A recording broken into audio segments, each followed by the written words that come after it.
this is going to be a completely stream of consciousness type of thing. I have been hearing something a lot recently, and now it's made sense in my mind why it's happening this way and what the end outcome result is going to be, right?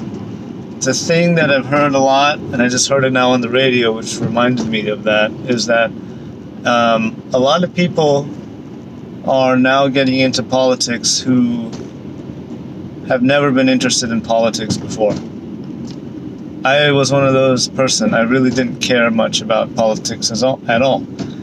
At a very young age, I thought that it was all fake and smoke and mirrors, and that there was nothing really happening in politics, that they were just screwing around and wasting time and pretending to seem important, okay? And as I got into high school and went to college, following politics became even less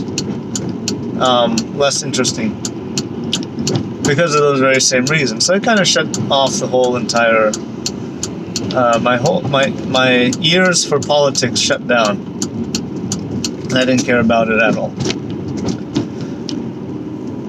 And one of the reasons was, as I said, it was just too boring. It felt like there was nothing. It felt like if you wanted to get anything done and have it be an impactful thing, then politics was not the place to do it. The way to get something done would be, one, to have a lot of money to be able to buy politicians to pursue your agenda, or second, to become a public figure, like a celebrity, and in that case you have a lot of money anyway, but to become somebody that somebody knows, and then talk about these and this, that type of thing, whatever that you want to happen, right? Okay, so if you're a politician, it seems like that's not the way to get anything done, which is kind of counterintuitive from the way that politics is supposed to be.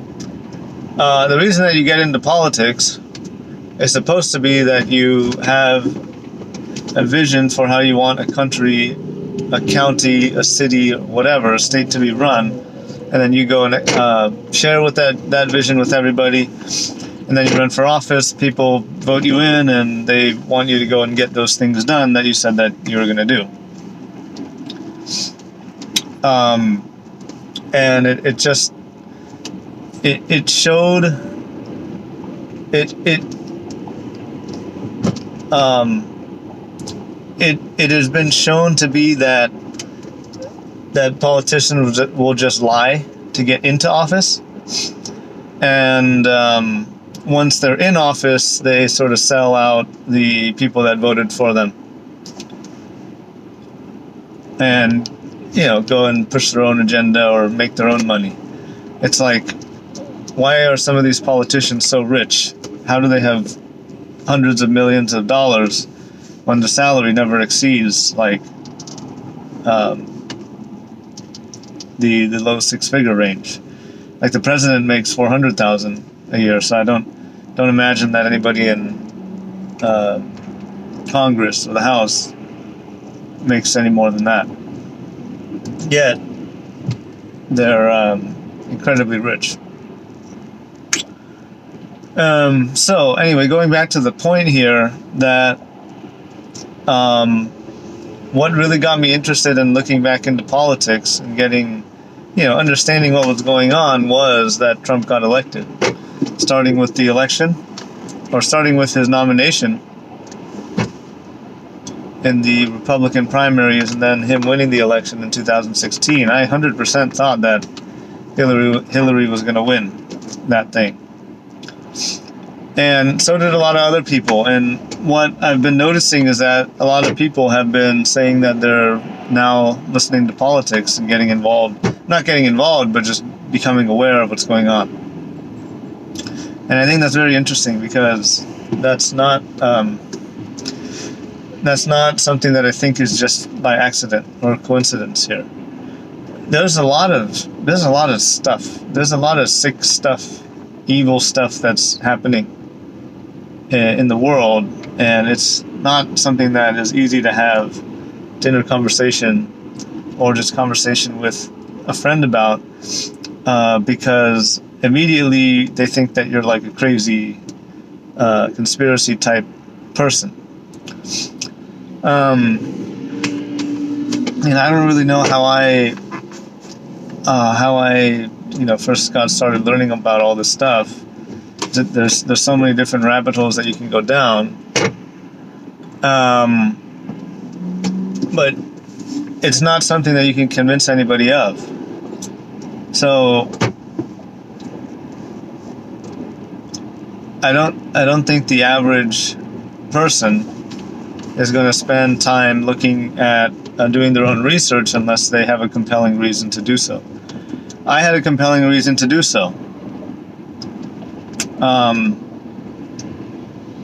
And I was motivated to do the research because I had that very compelling reason.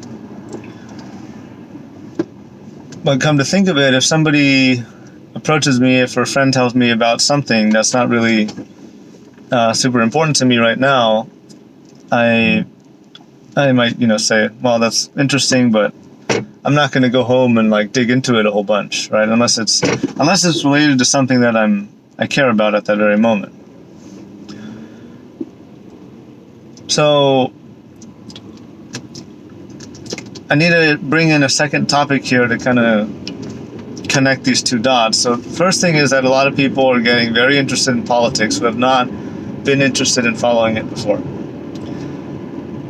The second thing is that we as a culture are really, really, really into like reality TV type stuff and picking sides, like sports, for example. We love picking teams. We love having our identities be a certain team.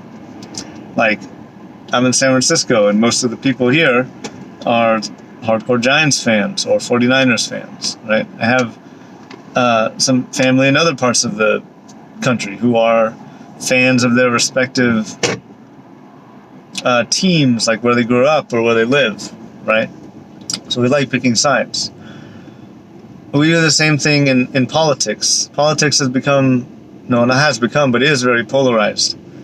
Right now, you can really either be a Democrat or you can be a racist, right? That's sort of how that division goes. So people are stringently picking sides. They're picking either to be on the Democrat side or they're on the Republican side.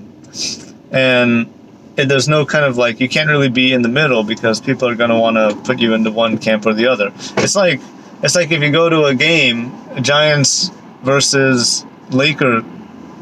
I said Lakers. That's a basketball thing. It's like, let's say Giants versus Lakers. Fuck it. You can go to the game and just sit there and watch it and not cheer for any one team, just watch what's happening, right? But you might feel kind of left out because everybody else, when their team scores, they stand up and cheer and clap and everything. And when their team doesn't or misses or gets a point scored against them, then everybody is like sad and whatever. And then in the after party, what do? If your team wins, do you go out and celebrate? I mean, I guess you can, but you're not going to be like all depressed like everybody else is because their team lost, because you don't really care. So people have an inclination to pick sides. Okay. So the other thing that we really, really like as a culture is reality TV. You can look up man on the street interviews where people go and interview people and they ask them, hey, who is the governor of your state? And they don't know. And they ask, what are the names of the 3 Kardashian sisters? And they know right away. That's because the Kardashians is like full of drama and it's kind of interesting to watch, right? You sit down and you watch it And even people who say like, oh man, this is such trash, secretly, I think they'll still sit and watch it, right? Because it's trash, but it's very compelling, like trash. You get something out of it that you don't really get from watching C-SPAN. Now, recently, this has changed a little bit. I mean, I think it's changed because if you watch some of the congressional hearings, or at least watch the highlights, and you might have to actually go and look for this yourself, because I don't know that the fake news media is actually going to cover the real juicy highlights, right? That happen. Like, I forget that guy's name. It's not Jim Jordan, but it's another guy who was talking about how Adam Schiff is going to tell story time now, and you should go hide your kids and hide your wife and whatever. Maybe he was referencing that meme. You're starting to see now that this political stuff is becoming a lot more like a reality TV show. Every time Trump tweets, or he goes out and says something dramatic or big, it's like the whole internet blows up, everybody gets all bent out of shape and everything, and it just unleashes this big torrent of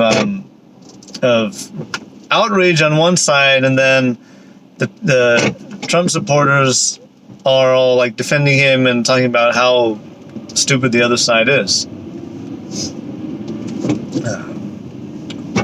So, okay. So both of these things are happening at the same time. I think the reason that, they're doing it this way is because if it's too boring, we're not going to pay attention to it. And secondly, if we don't pay attention to it, then we're going to be completely and totally shocked when the shit really hits the fan. There's a lot of information that has to come out that is going to become public. That every day, that it's not like the kind of everyday news that we're used to. Okay, and it's big stuff. So I think the whole idea of what's going on right now is that there's like a prepping phase. There's a prepping phase going on, right? You want to get as many people, and I'm thinking about this from the perspective of I have all this information here that I want to make public because I think, as JFK said, or maybe it was Reagan, that it is so important that people are well informed and they know as much as they can about what's going on and what their government is doing. Because if they don't, they have basically tyranny. And I'm thinking now, if I'm thinking from the perspective of I'm the person that has all this information that I want to release to the public. I want to let my country know about this information.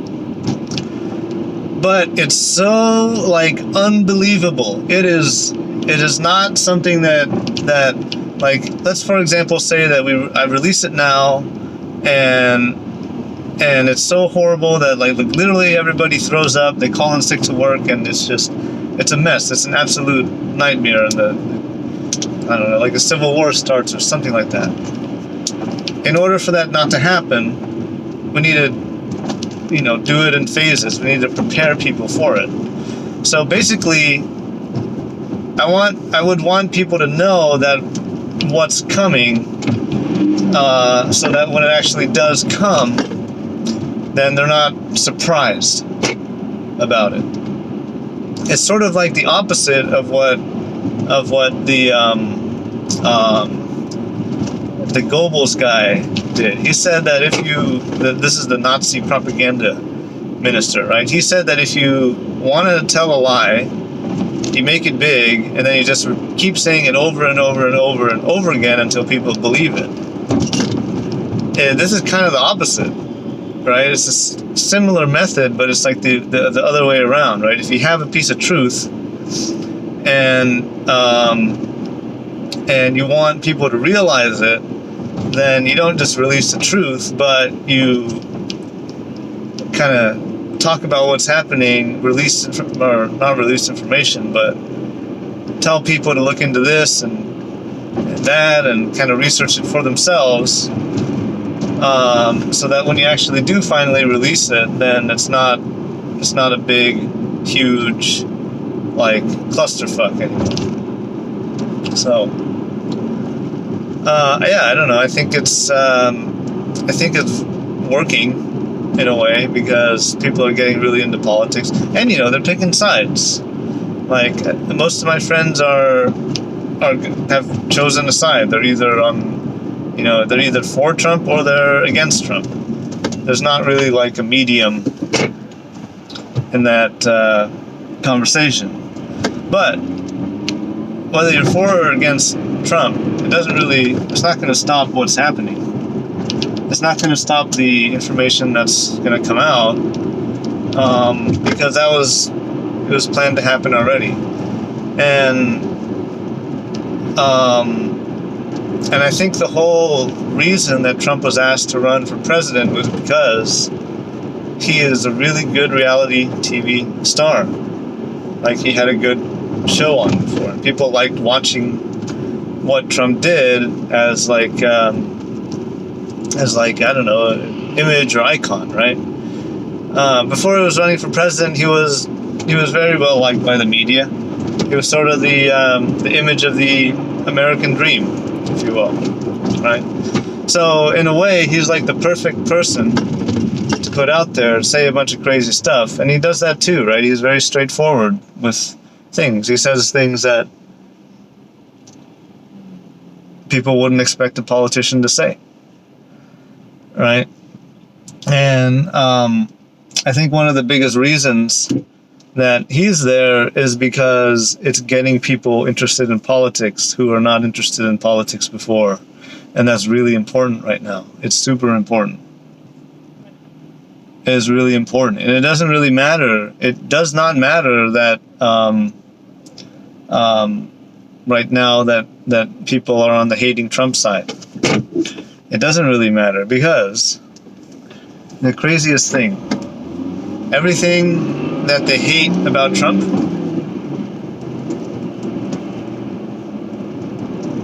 everything that they are accusing Trump of doing,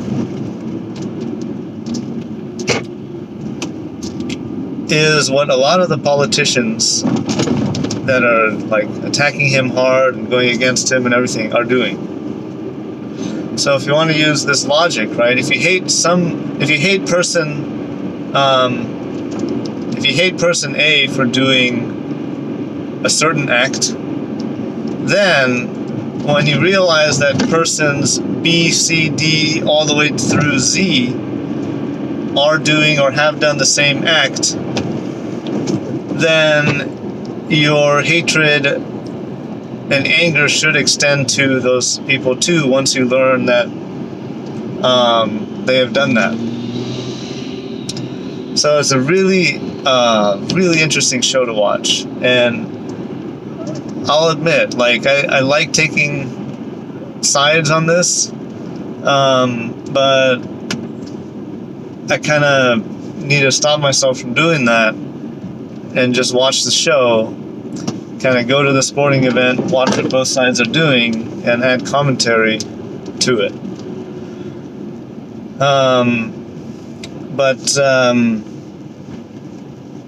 Yeah, I mean, picking a side in this thing is like kind of like a losing proposition to begin with. But I don't. You have to pick a side, even if you're at a sporting event and you don't pick a side. You're essentially picking the third side, which is stand by, watch, and do nothing. So I guess the side that I'm picking on is the commentators, the guys that you hear on the radio, right? Because they see both sides of what's going on. They're not like partial to narrating event, how this happened or that happened. They don't really care how the call is made, whether it's in favor of one team or the other. They're just there to provide details about what's going on. I think that's important to have. And right now we don't really have that. We have commentators that are really, really, really hoping that one side wins. That's a dangerous place to be. But anyway, that's my thoughts. That was my stream of consciousness of what's going on. So I don't know if you've noticed the same thing. I'd love to hear about it, because yeah, I don't know, I just would. Anyway, that's about it. Okay, bye-bye.